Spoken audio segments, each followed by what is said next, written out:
So now Adani group, अब देखिए यहाँ पर कंफर्म हो चुका है, रिपोर्ट्स आ चुकी हैं कि डेलॉयट का रिजाइन जो है वो हो चुका है। और अभी आप देखेंगे कि कल के दिन यहाँ पर ये लग रहा था कि डेलॉयट यहाँ पर रिजाइन कर सकता है, लेकिन अगर आप देखेंगे न्यूज़ जो है वो आ चुकी हैं कि यहाँ पर ऑडिटर जो है वो चुन लिए गए हैं। और अडानी ग्रुप ने कहा है कि यहाँ पर कन्विंसिंग नहीं है उनका रीजन एग्जिट करने का। तो अभी यहाँ पर ना पूरी पेंच जो है वो फंसी हुई है, क्योंकि डेलॉयट जो है वो कोई छोटा मोटा ऑडिटर नहीं था, वर्ल्ड में टॉप लेवल के ऑडिटर में आते हैं डेलॉयट। और उनके जाने से काफी ज्यादा इंपैक्ट पड़ सकता है यहाँ पर। कल तो काफी इंपॉर्टेंट डे होगा मंडे के दिन कि कैसा रिएक्ट करता है अडानी ग्रुप के स्टॉक से। और अडानी ग्रुप का जो एक रव ऑफ इफेक्ट है वो बैंकिंग पर भी जाता हुआ दिखेगा अगर अडानी ग्रुप के अंदर ज्यादा प्रॉब्लम आई तो। और यहाँ पर बता रहे हैं कि डेलॉयट का यहाँ पर रिजाइन जो है वो एक्सेप्ट कर लिया गया है आपका अडानी पोर्ट की तरफ से, मैनेजमेंट की तरफ से। और अडानी पोर्ट ने अब नए नियुक्त कर दिए हैं। यहाँ पर ऑडिटर का नाम है MSKA एंड एसोसिएट्स।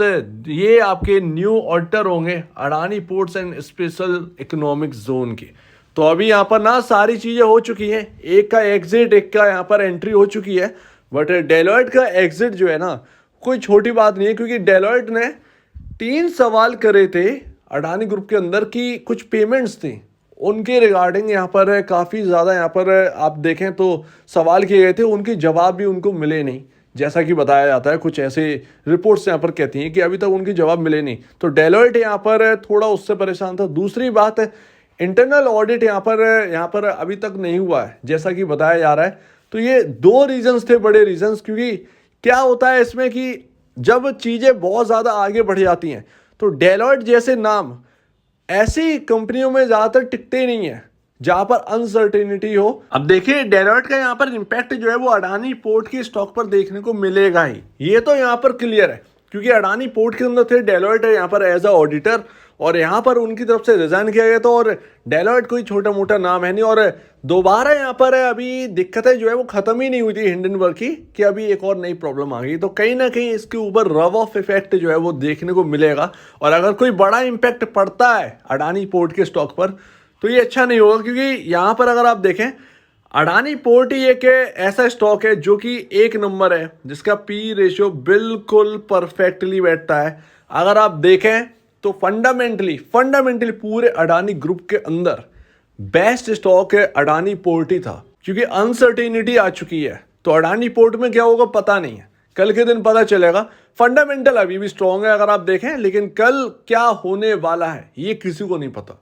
और दूसरा इंपैक्ट पड़ेगा आपका अडानी एंटरप्राइजेस। देखिए मैं आपको अडानी एंटरप्राइजेस की एक खास बात बता दूं, मैंने आपसे कहा था 2200 जब तोड़ेगा ये आसपास ऑलमोस्ट 3000 के आसपास जा सकता है। ऑलमोस्ट 2800 के आसपास गया, वहां से डाउन आया, क्योंकि यहां पर लोगों ने उस न्यूज को ही गलत तरीके से ले लिया। यहां पर जो सुप्रीम कोर्ट की यहां पर एक जजमेंट आया था उसमें अभी और टाइम मांगा गया था, ना कि पूरी मामला जो है वो सॉल्व हो गया था। तो उसकी वजह से जब लोगों को समझ में आया कि अभी तो बाकी है बहुत सारी चीजें, तब जाके इसके अंदर प्रॉफिट बुकिंग आई। मैं आपको बताता हूं पूरे अडानी ग्रुप के अंदर प्रॉब्लम आ जाएगी तब जब अडानी एंटरप्राइजेस 2000 रुपए के नीचे स्टॉक चलने लगेगा, तब एक बड़ी प्रॉब्लम यहां पर आएगी। अडानी पावर, अडानी पोर्ट को कुछ नहीं पता, क्योंकि वो एक ऐसा स्टॉक है ना तो बहुत ज्यादा गिरा ना बहुत ज्यादा चला, वो अपने एकदम बिल्कुल फंडामेंटल, उसकी नेट सेल उसके नेट प्रॉफिट बिल्कुल परफेक्ट मैच वहां पर मिलता है आपको। तो वो एक अलग स्टोरी है, उसके अंदर थोड़ी बहुत गिरावट आया है, लेकिन उसके लिए खैर न्यूज भी है। आपके जो भी अडानी के शेयर्स है, अडानी टोटल गैस उसके पी रेशियो महंगा है, अडानी ट्रांसमिशन आप देखें, अडानी बिलमार, आपका अडानी पावर, तो यहां पर आपको ज्यादा इंपैक्ट देखने को मिलेगा कंपेयर टू अडानी पोर्ट आगे चलकर। अभी जो है वो शॉर्ट टर्म में इंपैक्ट है, लॉन्ग टर्म में कहीं ना कहीं वो इंपैक्ट नहीं रहेगा। अडानी पोर्ट काफी इंपॉर्टेंट कंपनी है इंडिया के लिए, और सारी नजरें अभी जो है अडानी एंटरप्राइजेस के स्टॉक पर ही टिकी है, क्योंकि उससे ही सारे स्टॉक्स कनेक्टेड है और यही मेन स्टॉक है अडानी ग्रुप का। तो अभी देखिए यहाँ पर स्टोरी क्या चल रही है। जो लेवल यहाँ पर क्लोजिंग हुई है 2540 के आसपास यहाँ पर क्लोजिंग हुई है, वो एक रेजिस्टेंस लेवल है इस स्टॉक के अंदर। अब मैं आपको रेंज बताता हूं 2225, जो कि मैंने आपको बहुत पहले ही आपसे कहा था कि ये रेंज रहेगी 2225 और 2138 रुपए की।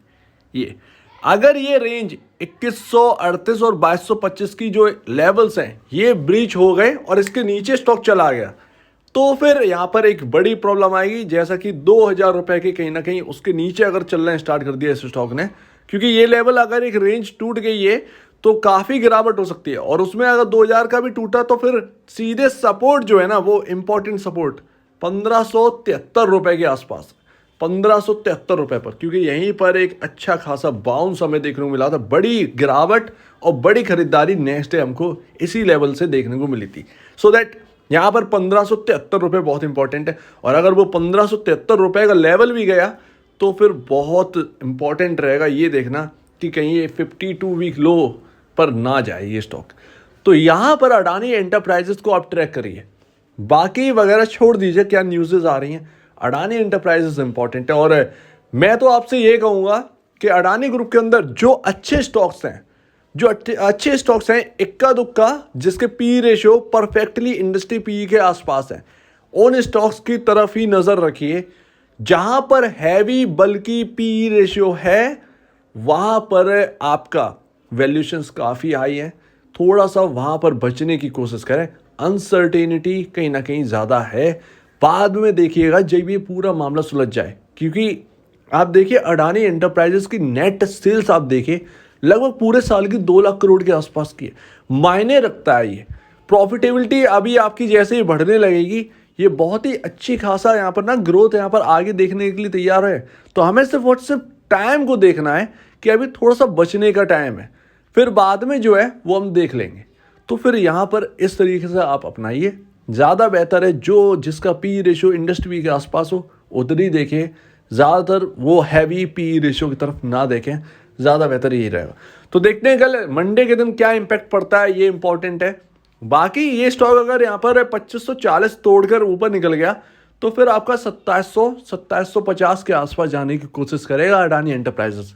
तो देखते हैं कल के दिन क्या होता है। कल बहुत ही इंपॉर्टेंट डे है, उससे पहले कुछ भी कहना नामुमकिन है। सो आपका क्या कहना है इसके ऊपर कमेंट सेक्शन में कहिएगा। और अब वीडियो देखने के लिए बहुत धन्यवाद दोस्तों।